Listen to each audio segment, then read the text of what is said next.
Voilà, chers frères et sœurs, soyez abondamment bénis. Que la grâce de notre Seigneur Jésus-Christ soit avec vous. Alors, aujourd'hui, nous sommes dans le chapitre 26 de Matthieu. Donc, pour ceux qui nous suivent depuis un certain temps, nous sommes en train de faire une étude chapitre par chapitre de tout le livre de Matthieu. Et donc, nous avons commencé par le chapitre 1er jusqu'au chapitre 25. Et là, aujourd'hui, nous sommes dans le chapitre 26. Et donc, à partir du chapitre 26 jusqu'au chapitre 28, cela nous parle de la mort, d'abord de l'arrestation, de la mort, de la résurrection de Jésus et de l'ascension de Jésus. Donc, ces trois chapitres-là sont faciles à comprendre. Donc, nous allons un peu quand même aller à l'essentiel, parce qu'il y a beaucoup de choses que vous pouvez lire personnellement concernant ces trois derniers chapitres et les comprendre facilement. Amen. Voilà, donc, notre objectif, comme j'ai l'habitude de le dire en faisant cette étude, c'est vraiment de permettre à tous les nouveaux convertis, de permettre aussi à tous nos frères et sœurs qui lisent les évangiles, surtout ce premier évangile du Nouveau Testament, et qui ne comprennent pas tout ce qu'ils lisent, pour qu'ils puissent vraiment comprendre ces choses qui peuvent vraiment les aider dans leur marche chrétienne, parce que l'évangile de Matthieu est rempli de beaucoup d'enseignements, beaucoup de fondements de la vie chrétienne. Donc il est vraiment important de maîtriser ce premier évangile et même tous les autres évangiles, parce que cela va beaucoup vous aider à comprendre un certain nombre de choses. Et je pense que tous ceux qui ont suivi depuis le premier chapitre jusque-là, je pense que vous avez découvert vous-même et vous avez appris beaucoup de choses qui pourront vous aider dans votre marche chrétienne. Amen. Donc aujourd'hui, nous sommes dans le chapitre 26. À partir du verset 1er, voilà ce qu'il est écrit. Alors Jésus, lorsque Jésus eut achevé tous ses discours, il dit à ses disciples: vous savez que la Pâque a lieu dans 2 jours et que le Fils de l'homme sera livré pour être crucifié. Alors les principaux sacrificateurs et les anciens du peuple se réunissent dans la cour du souverain sacrificateur appelé Caïphe, et ils délibéraient sur le moyen d'arrêter Jésus par la ruse et de le faire mourir. Voilà. Mais ils disent que ce ne soit pas pendant la fête, afin qu'il n'y ait pas de tumulte parmi le peuple. Donc, voilà des gens qui cherchaient depuis longtemps à vraiment arrêter Jésus et à le faire mourir. Simplement parce que Jésus leur tenait un langage de vérité. Simplement parce qu'ils étaient jaloux. Simplement parce que son message, sa prédication les dérangeait. Simplement parce qu'il drainait des foules. Et donc par jalousie, ils voulaient forcément l'arrêter et le tuer. Frère, vous savez, nous vivons dans un monde où souvent les gens vous en veulent pour ne rien. Quand vous faites quelque chose de bien et que eux ne sont pas capables de faire cela, ils vont vouloir vous tuer, ils vont vouloir vous créer des problèmes, ils vont vouloir vous torpiller. Ça c'est la nature humaine. Amen. Donc là, ils vont essayer de voir, ils vont se réunir, ok? Ils vont conspirer pour voir comment nous allons pouvoir arrêter ce monsieur et mettre un terme à sa vie, parce qu'il nous dérange. Parce qu'on ne veut plus le voir, on ne veut pas de ses enseignements, on ne veut pas de sa prédication. Mais, vous savez, Jésus lui-même savait déjà qu'il était venu dans ce monde pour une mission. Il savait qu'il devrait passer par là, qu'il allait être rejeté, qu'il allait souffrir et qu'il allait mourir à la croix. Tout ça, ça faisait partie du plan de Dieu pour le salut de l'humanité. Verset 26. Comme Jésus était à Béthanie dans la maison de Simon le lépreux, une femme s'approcha de lui tenant un vase d'albâtre qui renfermait un parfum de grand prix. Et pendant qu'ils étaient à table, elle répandit le parfum sur sa tête. Les disciples voyant cela s'indignaient et dirent, à quoi bon cette bête? On aurait pu vendre ce parfum très cher et en donner le prix aux pauvres. Jésus s'en étant aperçu, leur dit, pourquoi faites-vous de la peine à cette femme? Elle a fait une bonne action à mon égard, car vous avez toujours des pauvres avec vous, mais vous ne m'avez pas toujours. Vous voyez, quand nous lisons ce texte, cela doit vraiment nous interpeller. Vous voyez, voilà une femme qui a été poussée par Dieu, qui a été poussée par l'Esprit de Dieu à prendre un parfum de grand prix, un parfum qui était très cher, et pour venir réellement répandre ce parfum-là, ok, sur la tête de Jésus. Et quand les disciples vont voir ça, ils vont être indignés, ils disent, mais ça c'est un gaspillage, c'est une perte. On aurait pu vendre ce parfum très cher et donner le prix aux pauvres. Vous savez, souvent quand Dieu vous pousse à faire des choses pour sa gloire, il aura toujours des gens pour vous décourager. Il aura toujours des gens pour vous dire c'est un gaspillage, c'est une perte de temps, c'est inutile. Tout ça pour vous décourager. Pourtant, cette femme, elle n'a pas posé cette action selon la chair, mais c'est poussé par l'Esprit de Dieu, c'est conduit par l'Esprit de Dieu. Elle a eu la conviction de poser cet acte et elle va le faire. Parce que plus tard, regardez ce que Jésus lui-même dit. Jésus dit, pourquoi faites-vous de la peine à cette femme? Elle a fait une bonne action à mon égard. C'est-à-dire que Dieu trouve que l'action qu'elle a faite, c'était une bonne action, mais les autres trouvent que c'est une perte. C'est pour cela que, frères et sœurs, souvent quand Dieu te pousse à faire des choses, ce n'est pas la peine d'aller demander conseil aux gens. Parce que si tu ne vas pas demander, si tu vas demander conseil à des gens qui ne comprennent pas les choses de l'esprit, qui ne sont pas spirituels, ils vont te décourager. Ils vont te pousser à abandonner.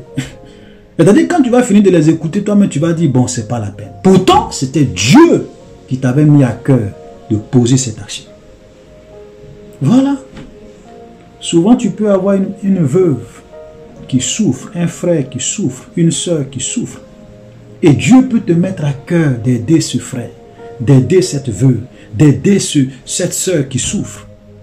Mais si tu vas demander conseil aux gens, les gens vont te décourager. Ils vont dire non, non, non, non, non, c'est pas la peine de l'aider. C'est comme ça elle est. Ce frère-là, c'est pas la peine. Cette femme-là, c'est pas la peine. Elle demande l'argent partout. Faut pas l'aider.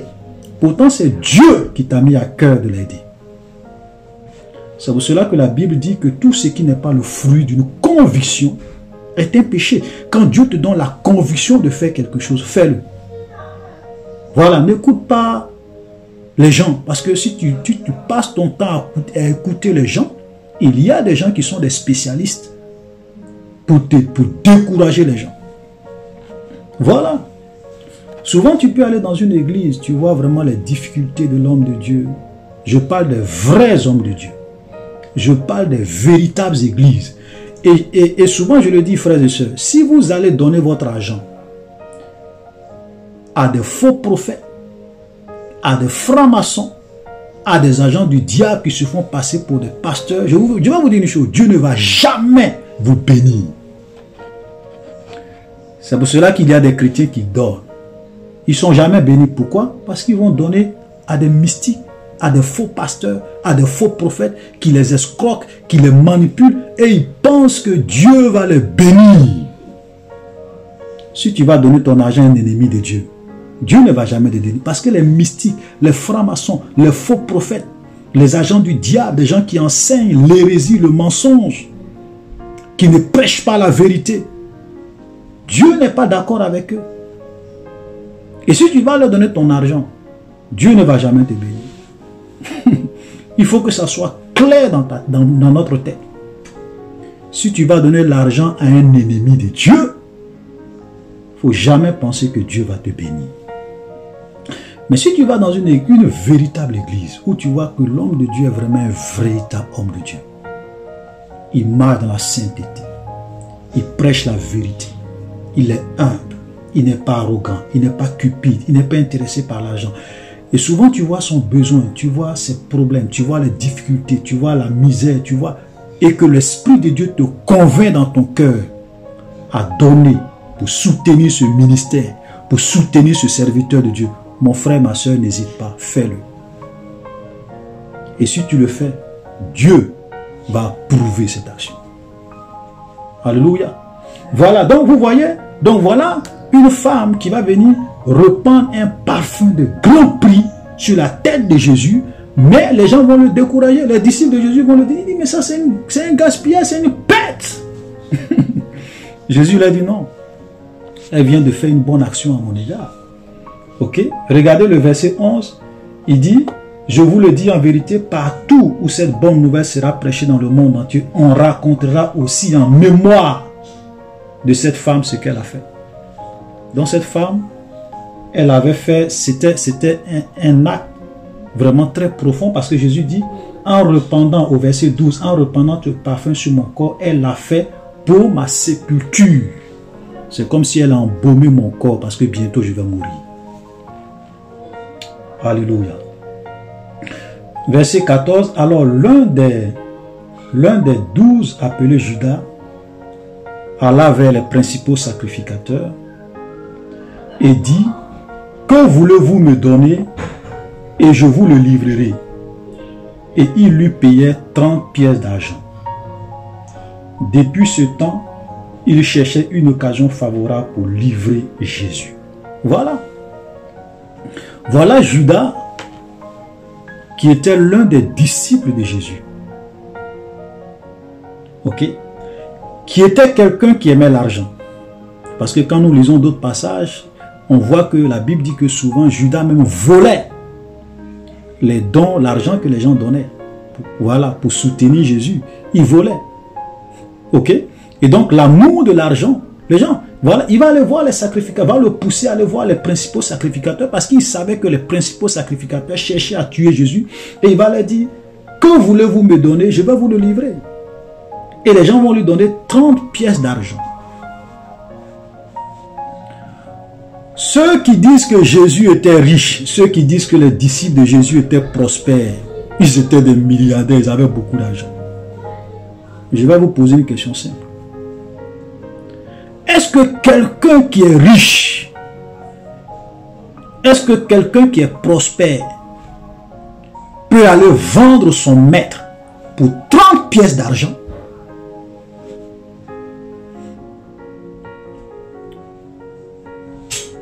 Je vous pose la question.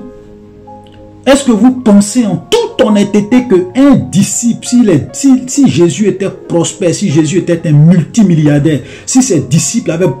Parce que Judas était le trésorier. C'est lui qui gardait l'argent. Était le comptable, si je peux m'exprimer ainsi. Mais vous pensez que si les disciples de Jésus étaient riches, Judas allait les livrer son maître pour 30 pièces d'argent? Frère, c'est pourquoi tous ceux qui pensent que Jésus était riche pour soutenir leur évangile de prospérité sont des manipulateurs. Ce sont des menteurs.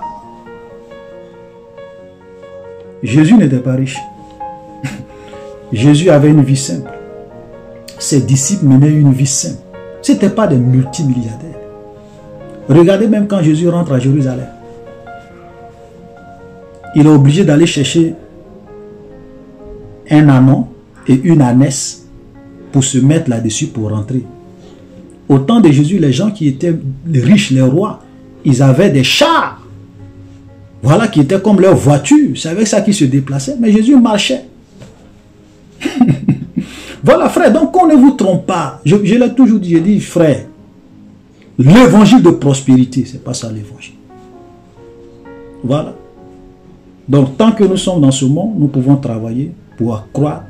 Si nous avons la possibilité de travailler pour être riche, pour être prospère, honnêtement, il n'y a rien de mal en cela. Mais venir dire aux chrétiens qu'un chrétien doit être riche, c'est du mensonge, c'est une doctrine diabolique. Parce qu'il y a une différence entre est-ce qu'un chrétien peut être riche et puis est-ce qu'un chrétien doit être riche. Il y a une grande différence. Un chrétien peut être riche, Mais un chrétien aussi peut être pauvre. Voilà la vérité. Voilà, donc il va aller vendre son maître pour 30 pièces d'argent. 30 pièces d'argent, ça veut dire que quand lui a évalué le prix de Jésus, là, c'est 30 pièces d'argent. Vous savez, quand vous aimez l'argent, le diable va vous pousser à détruire votre vie. C'est pour cela que la Bible dit que l'amour de l'argent est la racine de tout le monde. Il y a des gens qui vendent leur âme à cause de l'argent, à cause de la gloire, à cause de la richesse. C'est pour cela que Jésus a dit, un riche entrera difficilement dans le royaume de Dieu. Parce que quand on a l'argent, quand on est riche, c'est pas que Jésus soit contre les riches, c'est pas que Jésus ne veut pas qu'on soit prospère. Mais souvent, quand on est riche, il y a beaucoup de pièges. J'ai déjà fait une vidéo là-dessus où j'ai parlé de Dieu ou l'argent. Vous pouvez aller dessus pour voir beaucoup de détails. Qu'est-ce qu'ils peuvent... Pourquoi est-ce que beaucoup de riches vont entrer difficilement dans le royaume de Dieu? Alléluia. Et aujourd'hui, vous avez des pasteurs qui trompent, qui falsifient la parole de Dieu. La dernière fois, j'écoutais même un homme de Dieu. Ça me fait souvent mal quand je vois les gens tronquer, c'est-à-dire que déchiqueter la parole de Dieu par des interprétations vraiment qui font pitié. Il disait dans son message, voilà, que Abraham était riche, Isaac était riche, Abraham était fort riche. Il y a des passages comme ça qui prennent pour soutenir leur évangile de prospérité. Frère, vous savez, ce qui est malheureux aujourd'hui dans l'église, c'est parce que les gens viennent dans la parole de Dieu et ils déforment le sens de la parole de Dieu. C'est vrai qu'Abraham était riche. C'est vrai qu'Isaac était riche. C'est vrai que Jacob était riche. Salomon était riche. Dans la Bible, c'est vrai, dans l'Ancien Testament, c'était vrai. Mais dans cette même Bible, Jean-Baptiste était pauvre. Lazare était pauvre. Les chrétiens de la Macédoine étaient pauvres. Donc vous ne pouvez pas aller prendre des cas dans la Bible, des cas spécifiques dans la Bible et vouloir généraliser. C'est ce que je disais une fois. J'ai dit, mais toi tu dis que parce que Abraham était riche, Jacob était riche, Salomon était riche, donc tous les chrétiens doivent être riches. Mais quelqu'un aussi peut aller dans la Bible et puis dire, mais quand moi aussi je lis la Bible, Jean-Baptiste était pauvre, Lazare était pauvre, les disciples de Jésus n'étaient pas riches, ils n'étaient pas des multimilliardaires. Les chrétiens, la Bible même dit que les chrétiens de la Macédoine étaient dans une pauvreté profonde. Donc quelqu'un aussi peut dire, donc cela veut dire que tous les chrétiens doivent être pauvres. Quelqu'un aussi peut dire ça. Est-ce qu'il a tort? Même, voilà, il n'a pas tort. Parce que si on veut raisonner comme ces faux pasteurs raisonnent, on peut aussi dire que ceux qui disent qu'un chrétien doit être pauvre n'ont pas tort. Parce qu'il y a dans la Bible, il y a des gens qui étaient pauvres. C'est pour cela que, chers frères et sœurs, nous devons faire beaucoup attention à ne pas interpréter la parole de Dieu, avec fantaisie. La parole de Dieu ne doit pas être interprétée à géométrie variable. Quand on interprète la Bible, il faut être cohérent, il faut être honnête, il faut être juste. Quand on lit la Bible, il y a un disciple de Jésus qu'on appelait Joseph qui était très riche. Donc un chrétien peut être riche. Mais un chrétien aussi peut être pauvre. Parce que la richesse et la pauvreté, ça dépend de beaucoup de paramètres. Il faut qu'on prêche la vérité aux chrétiens. Aujourd'hui, les gens ont pollué l'église avec leur évangile de prospérité, avec leur évangile de bénédiction, avec leur évangile de leadership. C'est malheureux. Frères, nous sommes à la fin des temps. Jésus a dit qu'à la fin des temps, plusieurs faux prophètes se lèveront et ils séduiront beaucoup de gens. Souvent, j'insiste sur ça parce qu'aujourd'hui, l'amour de... Excusez-moi. L'amour de l'argent, la cupidité a détruit l'Église. Ou du moins, a perverti l'Église. Je me souviens un jour d'un jeune homme qui est venu me voir et qui m'a dit, ah, moi je ne vais plus à l'église. Je lui demande, mais pourquoi tu ne vas plus à l'église? Il me dit, ah, vraiment, je suis élève. Mais à chaque fois que je vais à l'église, on parle que d'argent, on parle que d'argent, on parle que d'offrandes, on parle que de dîmes, on parle que de donner. Et comme j'ai honte de ne pas toujours être celui qui ne se lève pas pour aller donner, je préfère rester chez moi à la maison. Frère, vous imaginez? Vous imaginez? Il préfère rester à la maison parce qu'il dit, quand il va à l'église, il n'a pas grand chose, mais quand il va à l'église, les gens ne font que parler d'argent. Et il a honte. Parce que imaginez aujourd'hui, quand vous allez dans beaucoup d'églises aujourd'hui, les gens se lèvent pour aller faire offrande. Imagine que tous les dimanches, toi tu es assis, tu ne te lèves pas. Ça fait honte. Tout le monde va remarquer que ah, ce monsieur-là, à chaque fois qu'on fait offrande, il ne se lève pas. Donc il préfère rester à la maison. Et c'était un étudiant, c'était un élève, il n'avait rien. Vous voyez combien de fois l'argent a détruit, ou bien est en train de détruire beaucoup de vies. L'amour de l'argent, la cupidité, cet évangile de prospérité est en train d'éloigner beaucoup de personnes de la vérité. Voilà. Frère, c'est pour cela que quand moi je fais mes vidéos, je ne demande pas l'argent à quelqu'un. Et quand je suis clair, dès que je commence mes vidéos, je dis, nous ne demandons ni dîme, ni offrande, ni argent. Voilà. C'est vrai que la Bible dit que celui qui prêche l'évangile doit vivre de l'évangile, c'est vrai. Mais l'argent aujourd'hui a détruit l'église. L'amour de l'argent a détruit l'église. Vous avez des pasteurs qui sont intéressés uniquement que par l'argent. Quand vous êtes riche, vous êtes leur ami. Mais quand vous êtes pauvre, ils n'ont rien à faire avec vous. Voilà. Ils vous admirent par intérêt. Frère, c'est grave. C'est grave. Voilà. Je me souviens que il y a une fois, il y a un frère. En tout cas, il a fait ça avec bon cœur, de façon sans arrière-pensée. Il m'a envoyé un mail en inbox pour me dire, ah frère, je veux vraiment te soutenir. Si tu as besoin de quoi que ce soit, je peux vraiment t'aider. Je lui ai répondu, je lui ai dit, ah frère, vraiment merci beaucoup pour le mail, pour ta sincérité, pour ta disponibilité. Mais bon, malheureusement, je ne demande pas l'argent, je ne prends pas l'argent de quelqu'un. Voilà, je lui ai répondu comme ça. Et il a compris. Voilà. Je ne demande pas l'argent. Voilà. Je ne condamne pas ceux qui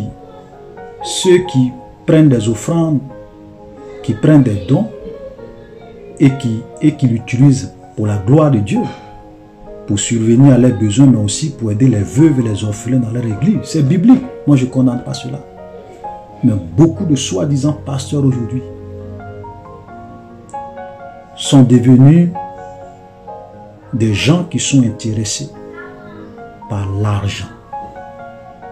Le salut des âmes les importe peu. C'est l'argent qui les intéresse. Et donc, à cause de l'amour de l'argent, Judas va aller faire un deal avec les principaux sacrificateurs pour livrer son maître. Et beaucoup de serviteurs aujourd'hui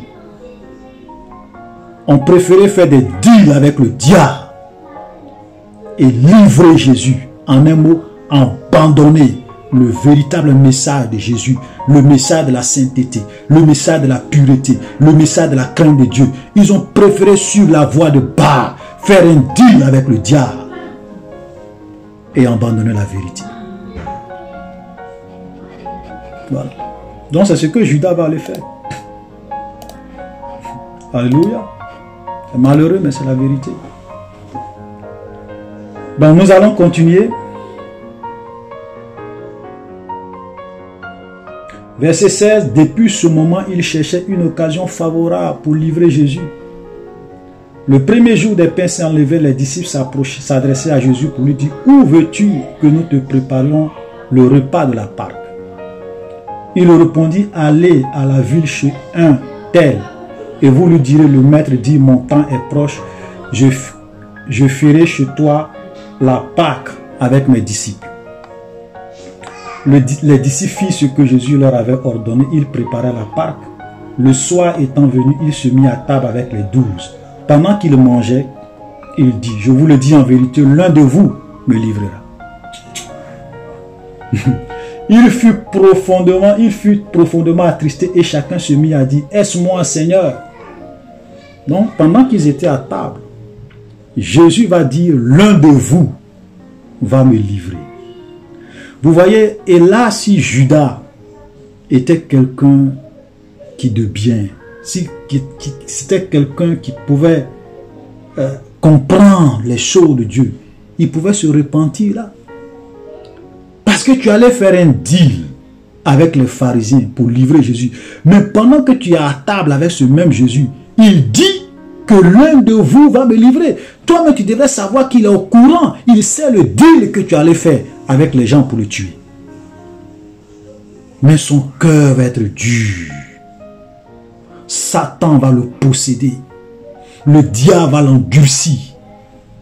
Souvent, c'est comme ça. Vous voyez, Judas a eu plusieurs occasions. Voilà une occasion qu'il pouvait prendre pour se repentir, pour demander pardon à Jésus. Mais vous savez, quand le diable vous possède, quand l'amour de l'argent vous possède, frère, il vous sera difficile, si vous ne faites pas attention, d'être sauvé. C'est pour cela que Jésus a dit, un riche entrera difficilement dans le royaume de Dieu.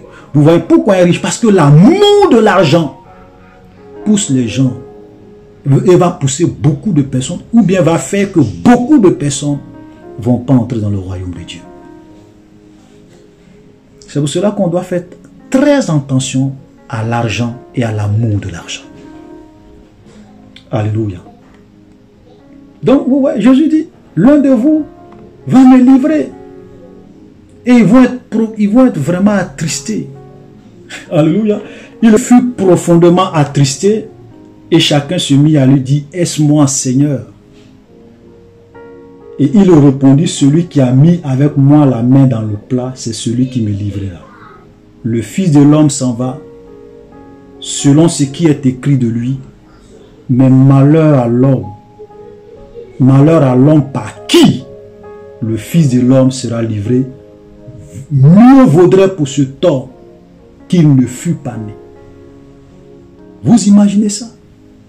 Et là, Judas devrait avoir peur que l'acte qu'il est en train de poser est un acte dangereux, grave, d'une extrême gravité. Parce que Jésus dit, le Fils de l'homme s'en va selon ce qui est écrit de lui. Mais malheur à l'homme par qui le Fils de l'homme est livré. Mieux vaudrait pour cet homme qui ne fût pas né. Ça veut dire que l'acte, le péché que Judas voulait commettre est d'une extrême gravité. Frère, laissez-moi vous dire, vous savez, il faut qu'on vous prêche la vérité correctement. C'est vrai que tous les péchés conduisent les gens à l'enfer.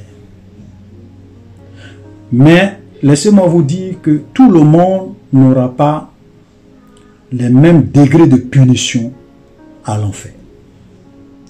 Même ceux qui vont à l'enfer, il y aura différents degrés de punition, différents degrés de jugement, différents degrés de douleur en fonction du péché qu'ils auront commis sur terre. Regardez ce que Jésus dit. Il dit, le Fils de l'homme s'en va, selon ce qui est écrit de lui. Mais malheur à l'homme par qui le Fils de l'homme est livré. Mieux vaudrait pour cet homme qu'il ne fût pas né. Pour dire quoi? Pour dire que celui qui va me livrer, sa punition à l'enfer sera terrible. Souvent, quand vous écoutez certaines personnes qui ont fait de véritables expériences, je ne parle pas des faux témoignages qu'on voit sur Internet où les gens racontent du n'importe quoi qui sont souvent contraires à la Bible. Vous pouvez écouter des gens qui ont vécu réellement des expériences, que Dieu leur a fait la grâce d'aller visiter l'enfer et le paradis. Ok? Frère, quand il vous parle de l'enfer, ça confirme ça. Ça veut dire qu'à l'enfer, eux-mêmes quand ils sont partis, ils ont réalisé que il y a différents degrés de punition, différents degrés de traitement en fonction du péché de chacun sur la terre. Voilà.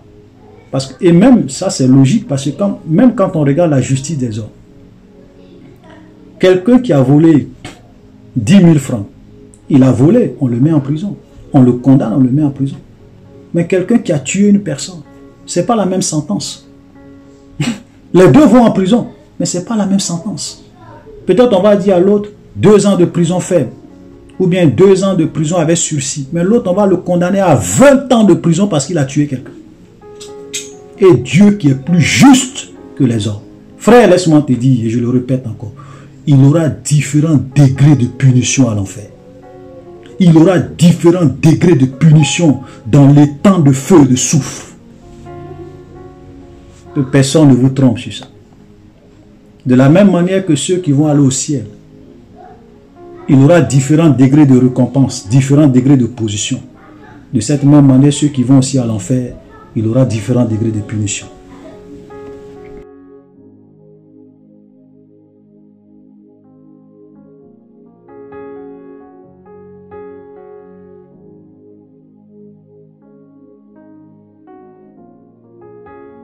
Vous dites que donc vous avez quitté le tunnel et vous arrivez en enfer. Donc le tunnel c'était pas l'enfer.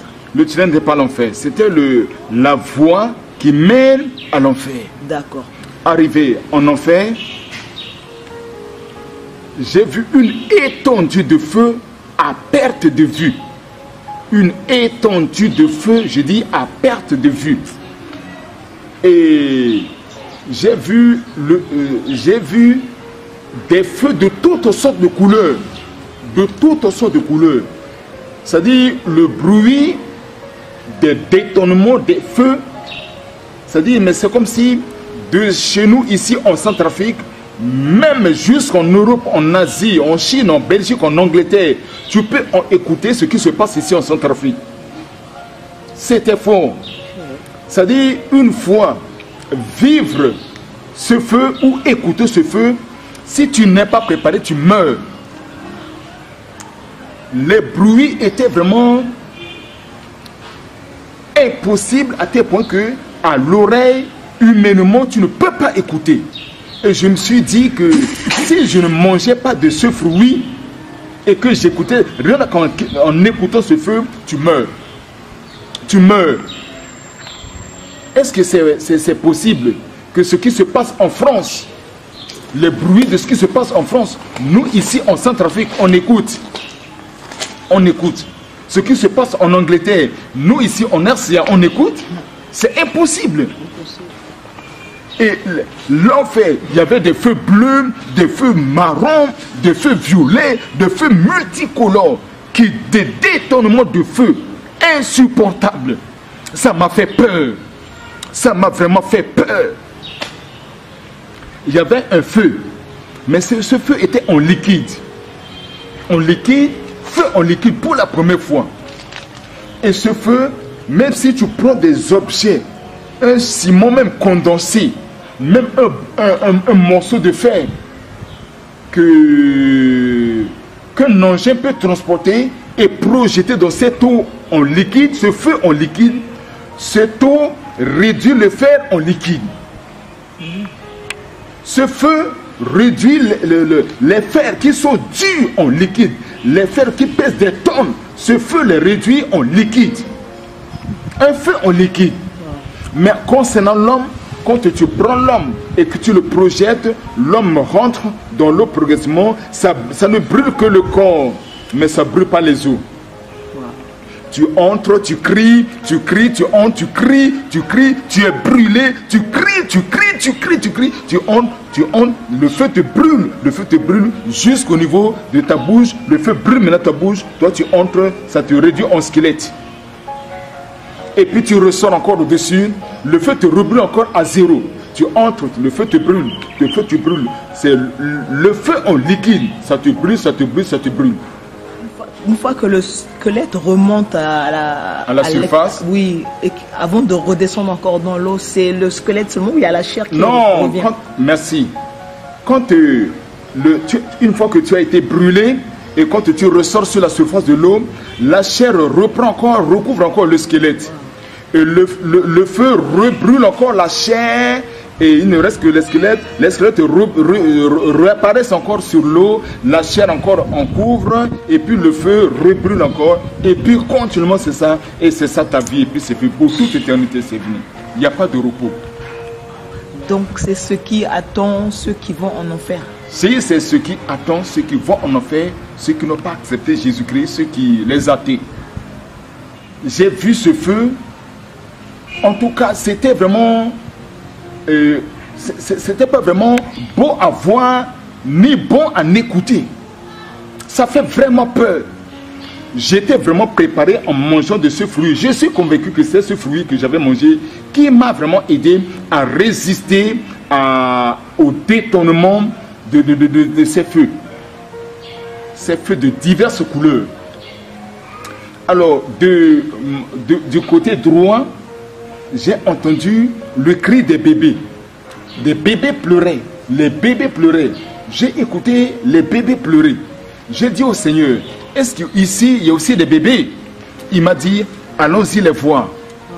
Bon, nous nous sommes dirigés là où se trouvaient ces bébés.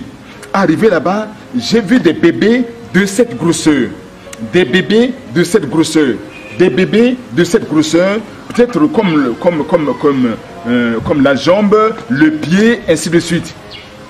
D'autres bébés étaient si petits. Et ils s'étaient allongés à une même direction. Et quand ces bébés pleuraient, le sang coulait de leur nez, le sang coulait des oreilles, le sang coulait des yeux, le sang coulait de tout le corps, le sang coulait. Même un bébé de cette grosseur, comme l'index là, ce bébé de cette grosseur, le sang qui coule en lui peut remplir un fût de 200 litres. Un bébé comme ça peut remplir un fût de 200 litres. Le sang continue toujours à couler. Et devant ces bébés allongés, il y avait en tout cas un fleuve, peut-être c'est un fleuve ou une mer de sang qui coulait. Alors, je dis au Seigneur, mais c'est quoi? Qu'est-ce que je vois là? Il m'a dit, ce que tu es venu voir, il y a longtemps, j'ai révélé cela aux hommes sur la terre. Je vous ai déjà révélé ce que tu es en train de voir sur la terre il y a longtemps. J'ai dit, je ne suis pas au courant. Il a dit qu'il a déjà révélé. J'ai dit, je ne suis pas au courant. Il m'a dit, ces bébés que tu vois, ce sont des enfants des bébés que leur père et leur mère sont associés pour les avorter. Y compris ceux qui ont contribué aussi à leur avortement. Et les enfants pleurent, ces bébés pleurent jusqu'à la venue de ceux qui les ont tués. Soit leur père, soit leur mère, ou soit ceux qui ont contribué à leur mort. Quand cela meurt, le sang de ce bébé s'arrête et le bébé, y compris les meurtriers, et ils vont au jugement de Dieu. Et il m'a dit, c'est pas bon l'avortement. L'avortement, c'est mauvais. Donc, j'ai saisi cette occasion pour nous dire, c'est pas bon que nous, créatures humaines, nous avortons volontairement. Tu n'aimes pas la grossesse, tu crées voies et moyens pour expulser l'enfant, c'est pas bon. Alors, il m'a dit que l'avortement n'est pas bon. Qu'est-ce qui va se passer au jugement dernier par rapport à ces bébés avortés? Non, ces bébés, ils ne sont coupables de rien. Ils ne sont pas en enfer. ils ont, quand le Seigneur m'a conduit pour aller les voir, ils étaient à un endroit isolé. Ils n'étaient pas en enfer. Et puis, ils ne sont coupables de rien. Mais ce sont ceux qui les ont avortés, ceux qui ont contribué à leur mort, sont eux qui sont responsables. Ce sont ceux-là qui seront jugés. Donc au jugement dernier, ces bébés, ce sera un peu leur délivrance, ils vont retrouver le Seigneur au paradis. Voilà. Quand on a fini de regarder les bébés, il a commencé à me montrer les différentes étapes de l'enfer. Et on est arrivé à un endroit où on a vu une femme. Cette femme, c'était une prédicatrice, pasteur. Elle avait dans sa main une Bible qu'elle a ouverte. Et elle a tenu la Bible dans sa main gauche. Et avec son bras droit, elle prêchait. Elle disait aux gens, repentez-vous. Abandonnez tel péché, abandonnez tel péché, abandonnez tel péché. Elle citait les péchés, Ces péchés ne sont pas bons. Repentez-vous, repentez-vous. L'enfer existe, l'enfer existe, l'enfer existe. Repentez-vous. Et subitement, un feu brûle la femme. Brûle la femme et il ne restait que le squelette de cette femme. Et sur les os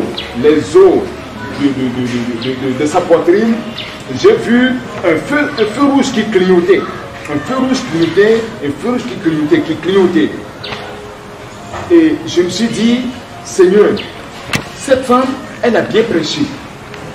En l'écoutant prêcher, sa prédication était bonne, était meilleure. Mais qu'est-ce qui a fait qu'elle soit brûlée par le feu? Le Seigneur me dit, tu n'as jamais mis pied en Europe. Cette femme-là, cette scène s'est passée en Europe. La femme que tu as vue, elle a un mari. Et ils sont ensemble. Et ils sont tous chrétiens. Il fut un moment, et son mari est tombé dans l'adultère. Il est sorti avec une femme.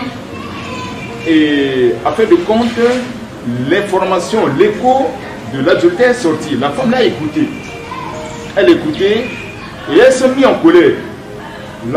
Son mari est venu une fois lui demander pardon. Elle a refusé. Longtemps après, il est venu encore demander pardon à sa femme pour la seconde fois. Elle a refusé. Troisième fois, le mari encore est revenu demander pardon à sa femme pour la troisième fois. Elle a refusé. Quand elle a refusé pour la troisième fois, et le feu qui sortait des os de sa poitrine, ce feu qui clignotait, rouge et ça s'éteignait, ce feu-là, c'était la colère, un cœur de colère. Et Satan est entré par là, par l'ouverture de cette porte de colère, et l'a emporté. Et quand son mari, quand elle a refusé de pardonner son mari pour la troisième fois, Satan est entré en elle. Et son mari est allé au boulot. Quand il est revenu du travail, il est rentré dans la chambre pour aller s'échanger. Maintenant, la femme a prêté un pistolet et elle est rentrée sur son mari et elle l'a tué. Et après avoir tué son mari, elle est sortie, elle avait bien enquêté et l'autre a sa rivale. Elle est allée maintenant là où se trouvait sa rivale et elle l'a tué également. Et en dernière position, elle-même s'est donné la mort. Raison pour laquelle je l'ai pris ici en enfer. C'est l'histoire de la femme qui prêchait. Elle a bien prêché, elle a bien exhorté, elle a bien enseigné, mais elle a fini en enfer. Elle a fini en enfer. Bien commencé, mais elle a mal fini, elle a fini en enfer.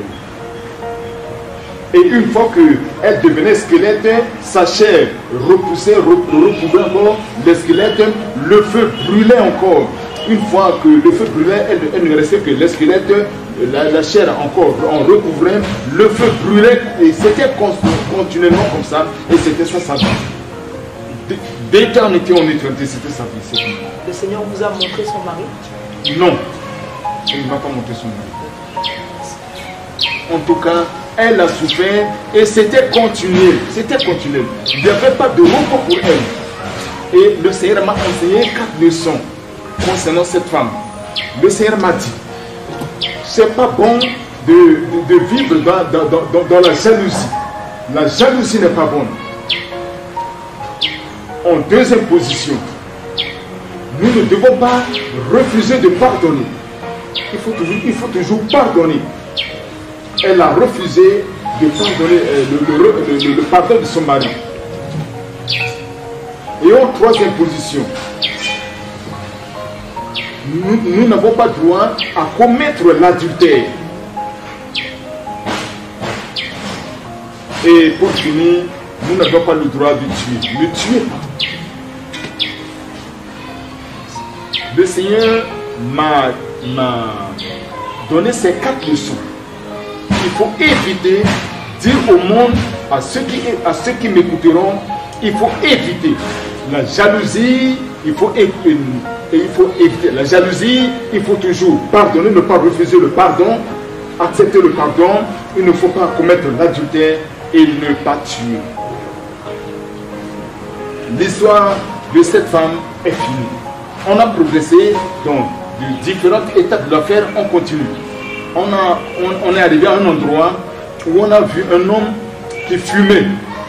Cet homme qui fumait, il s'était mis debout comme ça. Il a pris les oreilles, debout comme ça. Il a pris la cigarette dans ses bras comme ça. La cigarette était longue, à peu près même 15 mètres de long. Il a tenu la cigarette comme ça. Du moment où il fumait, le feu sortait des narines, des yeux, partout, des oreilles. Le feu dégageait. En tout cas, c'était partout le feu.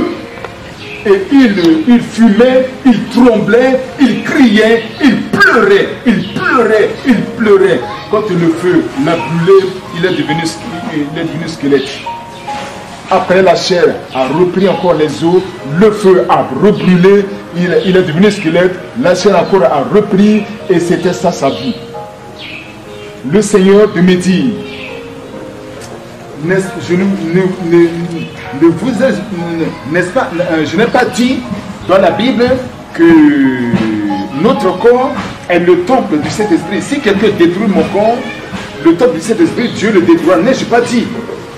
Et puis, là, l'histoire de cet homme est finie. On a progressé là-bas, devant, on est arrivé à un endroit de l'enfer. Nous avions rencontré un monsieur, que c'est un militaire. Et ce militaire, c'est un centrafricain. Et je suis centrafricain comme lui. Lui là, le feu l'avait brûlé.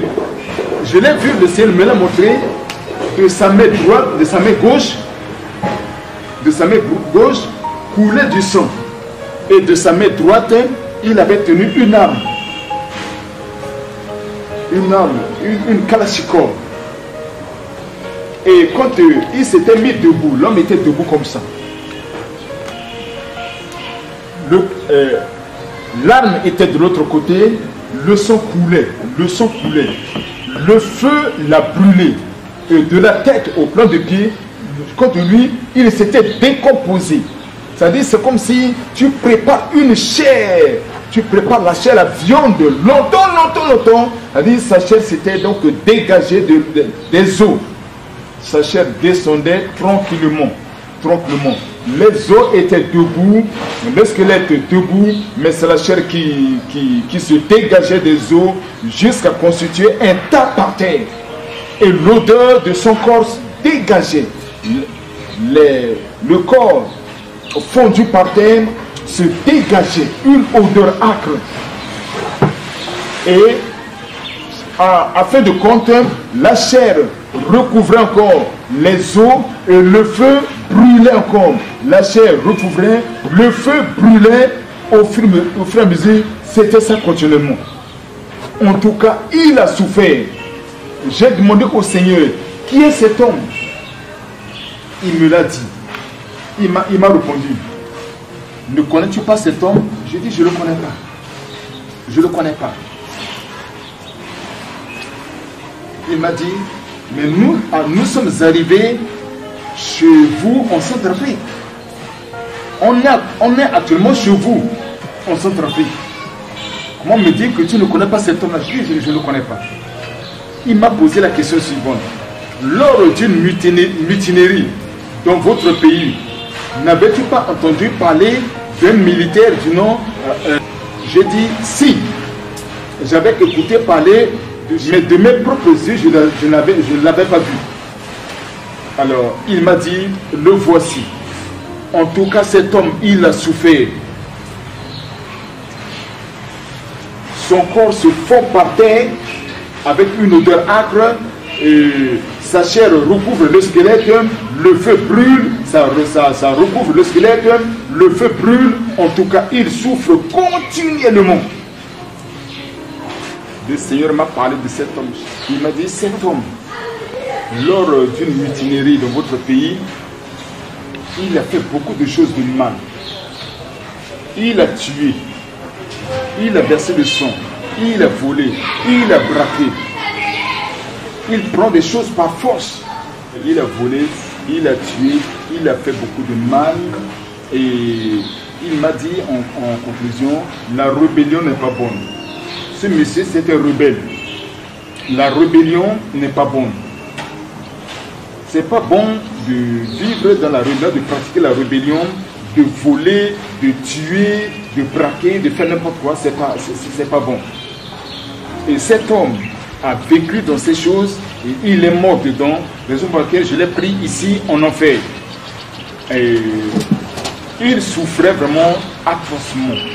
Et quand nous avions fini l'histoire de cet homme, on est arrivé encore à une autre étape de l'enfer. Là, je voyais des gens qui se baignaient. Donc, j'avais vu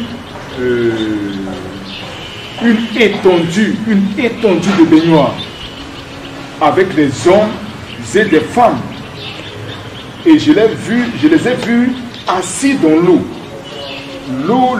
Assis dans l'eau, et l'eau les avait pris à peu près à ce niveau. Parce que les seins des femmes étaient dehors. Et ils s'agitaient comme ça dans l'eau, et avec leurs deux mains, ils puisaient l'eau et ils buvaient. Ils puisaient l'eau, ils buvaient. Ils puisaient l'eau et ils versaient cette eau sur les têtes, sur le corps. Et tout en pleurant et en criant. En pleurant et en criant. Je me suis, et puis subitement, dans l'eau, je n'ai plus vu leur propre chair. Je n'ai vu que des squelettes. Je dis au Seigneur, je vois les gens se baigner. Les gens boivent de l'eau. Mais les gens n'y sont plus. Il ne reste que les squelettes. Mais c'est dû à quoi? Il m'a dit, ils ne sont pas assis dans l'eau. Ils sont assis dans la boisson. Ils boivent la boisson, ils se baignent dans la boisson, et c'est la boisson qui le brûle actuellement. Il crie des douleurs de la boisson. La boisson que nous prenons ici bas sur la terre sont des jus qui sont une boisson douce ou des vins qui sont doux, ainsi de suite. Mais là-bas, ces boissons sont transformées en feu, en boisson de feu. Rapidement, leur chair s'accroît et la boisson en brûle, il ne reste que les squelettes dans l'eau. Après la chair s'accrue, le feu encore en rebrûle continuellement et ils crient, ils pleurent, ils s'agitent constamment et puis c'est ça leur vie. Le Seigneur me dit, n'ai-je pas dit dans ma parole que les ivrognes n'hériteront point le royaume de Dieu? Voilà comment ils souffrent. Ils boivent à l'excès, ils sont morts dedans, et la raison pour laquelle je les ai pris ici. ces personnes dans l'eau, c'était à la fois des hommes, il y avait des hommes et aussi des femmes. J'apercevais des hommes et des femmes, tous étaient nus. D'accord, d'accord. Merci. Et j'ai reconnu les femmes parce que leurs seins étaient dehors. Et eux, ils sont morts dans la boisson, ils boivent à outrance, ils boivent à l'excès, ils sont morts dedans. Et le Seigneur les a pris dans cette partie de l'enfer. Et après avoir fini avec ces buveurs, nous sommes arrivés à un endroit d'enfer où j'ai vu les hommes et les femmes tout nus, la tête par terre et leurs jambes étaient en l'air. Excusez-moi. C'est-à-dire, ces gens-là étaient debout comme ça. C'est-à-dire, la tête là était comme ça par terre et les deux pieds comme ça, renversés. Et ils se tenaient à l'équilibre, ils ne tombaient pas. Et le feu brûlait, d'abord le feu les brûlait. Leurs pieds étaient comme, leur chair était comme la chair, leur chair périssait, se décomposait de la plante des pieds qui est en l'air jusqu'à la tête. Et leur odeur dégageait une odeur âcre, insupportable. Et leur tête, de la tête, c'est-à-dire les squelettes trottinaient partout, partout. À fait du compte, et quand la chair recouvrait les os, le feu en brûlait, la chair recouvrait les os, le feu en brûlait continuellement, et c'était ça leur vie, une vie continuelle, puis sans limite, sans fin. Alors, j'ai dit, Seigneur, quels sont ceux qui ont la tête par terre, les pieds en l'air, mais quels sont ces gens-là? Il m'a dit, là, ce sont les adultères, les débauchés, les impudiques, les incestes, les homosexuels, l'animosité. C'est-à-dire, il y a différentes sortes de relations sexuelles. Ces gens-là, des fois, il y en a parmi eux qui ont couché avec leurs enfants, leurs enfants, leurs papas, les frères et sœurs sont couchés, ainsi de suite. D'autres ont couché avec les animaux, ainsi de suite. D'autres ont des relations sexuelles illégales, ainsi de suite. D'autres n'ont pas de femmes, ils sortent avec d'autres femmes, d'autres ils ne sont pas mariés, ils sont célibataires, mais ils vivent dans l'impudicité totale. C'est ça, ils sont morts dedans. C'est pour laquelle je les ai pris ici, dans cette partie de l'enfer. Et le Seigneur me dit, c'est pas bon de vivre dans toutes ces choses-là. L'adultère, débauche, l'impudicité, l'inceste, l'animosité. Et en tout cas, il nous faut éviter toutes ces choses. Et quand on a fini cette partie de l'enfer, on a progressé, arrivé à un endroit, j'ai vu un four. J'ai vu un four. Ce four était si grand et avec des hommes et des femmes dans ce four-là. Et il y avait le feu dans ce four. Un feu rouge. Il y avait des hommes et des femmes qui vivaient dans ce feu-là. Et dans ce feu, eux aussi, ils criaient. Ils criaient, ils pleuraient, ils criaient, ils pleuraient. Le feu les brûlait. Et devant eux, je voyais, il y avait des gens qui faisaient des pratiques. Il y avait des feux qui ne brûlaient pas, des chapelets, des bougies, des chaînettes, des os, n'importe quel coin.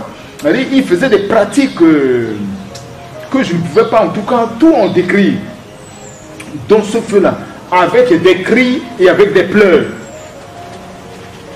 J'ai demandé au Seigneur, quels sont ces gens qui sont dans ce four, qui crient, qui pleurent et qui font des pratiques là. Il me dit, c'est là, ça c'est l'endroit des magiciens.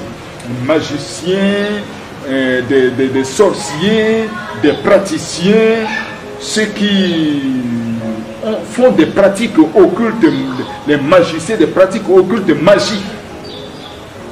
Les féticheurs, les devins, les sorciers, ça c'est leur endroit. Et tout ce qui est pratiqué ici-bas sur la terre, Ils ont pris ces objets pour aller en pratiquer en enfer, et avec des cris et avec des pleurs. En tout cas, ils étaient rouges. Leur couleur était totalement rouge. Tu ne pouvais pas apercevoir leur propre couleur. Ils n'étaient que rouges. La couleur de la flamme. Et avec des détournements de l'enfer, continuer comme ça. Et dès qu'on a fini avec cette partie de l'enfer, et la dernière partie de l'enfer, c'était un feu, un lac de feu. Un lac de feu. Le lac était si grand et avec des hommes à l'intérieur. Quand un bruit tonnait, les gens sortaient de l'eau. Et quand les gens sortaient de l'eau, après le détournement de ce feu, les gens sortaient de l'eau, je n'apercevais que le cou et la tête. Le corps là, je n'ai pas vu. Ça restait dans l'eau. Mais le cou et la tête sortaient, et rien qu'avec la bouche, la voix, pour les aider aussi à crier, à pleurer, à se lamenter, et puis ils repénétraient, le cou et la tête rentraient dans l'eau. Et puis ça sortait. Et ils criaient, ils pleuraient, ils criaient, ils pleuraient, ils rentraient dans l'eau. C'est ça leur demeure éternelle. J'ai dit, Seigneur, qui sont ces gens-là? Le Seigneur me dit que ce sont les athées. Ceux qui n'ont jamais cru, ceux qui n'acceptent pas la parole de Dieu, ceux qui disent que Dieu n'existe pas. Chez eux, l'église n'a pas de sens. L'histoire de Dieu, ce n'est pas leur problème. Et puis c'est fini. Là, c'est leur endroit. Et j'ai cette occasion pour nous dire qu'il faut exploiter ce témoignage. Il faudrait que nos parents connaissent Dieu. Il faut les aider à connaître Dieu, à ne pas mourir dans leur propre péché. Et Dieu existe. Dieu est réel. La parole de Dieu n'est pas en tout cas une histoire flattante. C'est une réalité.